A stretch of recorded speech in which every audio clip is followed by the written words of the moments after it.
यहाँ पे हम बात कर रहे हैं बंदी प्रत्यक्षीकरण के तहत कि उच्चतम न्यायालय रिट जारी कर रहा है, उस व्यक्ति को रिट जारी कर रहा है जिसने क्या किया हो, किसी व्यक्ति को अवैधानिक रूप से बंदी बनाया गया। सिंपल सी बात है। लेकिन उच्चतम न्यायालय को कैसे पता लग रहा है कि भाई किसी व्यक्ति को असंवैधानिक रूप से बंदी बनाया गया है? तो यहाँ पे नागरिकों की अवेयरनेस जरूरी है। उच्चतम न्यायालय तभी रिट जारी करेगा जब नागरिक क्या करेंगे, इस मामले में उच्चतम न्यायालय में शिकायत करेंगे या न्यायालय में अपनी बात रखेंगे। अदरवाइज न्यायालय को किस तरीके से पता लगेगा कि भाई किसी व्यक्ति को अवैधानिक रूप से बंदी बनाया गया है? तो यहाँ पे कुछ बेसिक चीज है इसमें समझने वाली।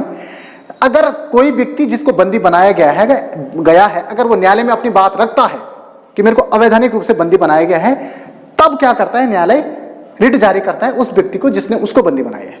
और अगर कोई व्यक्ति, अगर सपोज किसी व्यक्ति को बंदी बनाया जा रहा है और वो व्यक्ति न्यायालय में इस प्रकार की बात करता ही नहीं है, तो न्यायालय को तो पता नहीं लगेगा। तो यहाँ पे नागरिकों की अवेयरनेस पे ये कहीं ना कहीं डिपेंड है। अगर नागरिक क्या करेंगे, इस मामले में पहल करेंगे, तो फिर उच्चतम न्यायालय क्या करता है, उस पर कार्रवाई करता है। बिना नागरिकों की पहल के उच्चतम न्यायालय कार्रवाई नहीं करेगा। सेम यहाँ भी यही है परमादेश में। परमादेश में कोई व्यक्ति सार्वजनिक पद पर बैठा हुआ है, ठीक है, और वो सार्वजनिक पद का दुरुपयोग कर रहा है, तो ये कैसे, न्यायालय को कैसे पता लगा कि भाई फलान व्यक्ति इस पद पे बैठा हुआ है, वो दुरुपयोग कर रहा है? कुछ बड़े स्तर पे पता लग सकता है, लेकिन जो निम्न पद हैं, प्रशासनिक पद हैं, उन पदों पे कैसे पता लगेगा? जब लोग क्या करेंगे, उस सार्वजनिक अधिकारी के विरुद्ध शिकायत दर्ज करेंगे। जब लोगों ने उसके आचार व्यवहार को देखा होगा कि यार भाई लापरवाही से काम कर रहा है, अपने उससे काम नहीं कर रहा है, पद के हिसाब से काम नहीं कर रहा है, तो जब लोग इस प्रकार की शिकायत न्यायालय से उस व्यक्ति के बारे में करेंगे, फिर न्यायालय उस व्यक्ति को रिट जारी करेगा जो सार्वजनिक पद पे बैठ करके सार्वजनिक काम नहीं कर रहा। तो यहाँ पे अवेयरनेस किसकी है? नागरिकों की है। उसके बाद प्रतिषेध के मामले में न्यायालय क्षेत्राधिकार को काफी हद तक देखता है, ठीक है। ये न्यायालय के दायरे में खुद आता है कि भाई अगर न्यायालय को पता लग गया कि भाई ये क्षेत्राधिकार से बाहर काम कर रहा है, तो न्यायालय ऑटोमेटिकली उसको कर लेता है, ठीक है, रोक लेता है।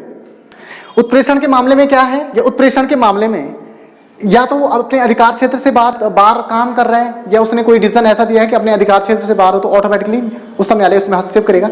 या फिर दूसरा जो मामला है, वो जिस व्यक्ति के खिलाफ कोई दो पक्षों के खिलाफ अगर निम्न न्यायालय क्या करता है, विवाद में सुनवाई करता है और दोनों में से कोई पक्ष संतुष्ट नहीं होता है, वो उस मामले को लेकर के उच्चतम न्यायालय जाता है। उस मामले को लेकर के जब उच्चतम न्यायालय वो जाएगा, तो ऐसे सेंस में वो फिर क्या करता है, उच्चतम न्यायालय उसकी बात पे संज्ञान लेता है। तो तब फिर वो रिट जारी करता है कि भाई वो इस मामले से संबंधित या फला व्यक्ति का ये मामला है, इस मामले से संबंधित जो भी दस्तावेज हैं आप वो प्रस्तुत करें। तो ये टर्म्स है।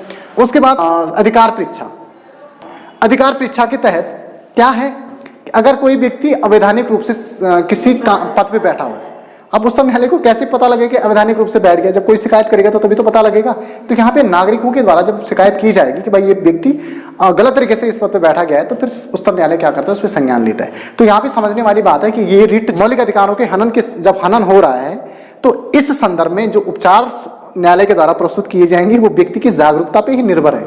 अगर व्यक्ति जागरूक है, नागरिक अगर जागरूक है, इस मामले का संज्ञान अगर न्यायालय को देते हैं या उस मामले में न्यायालय को अवगत कराते हैं, तो न्यायालय फिर उस पर संज्ञान लेगा, ठीक है। तो ये अवेयरनेस पे कहीं ना कहीं डिपेंड है।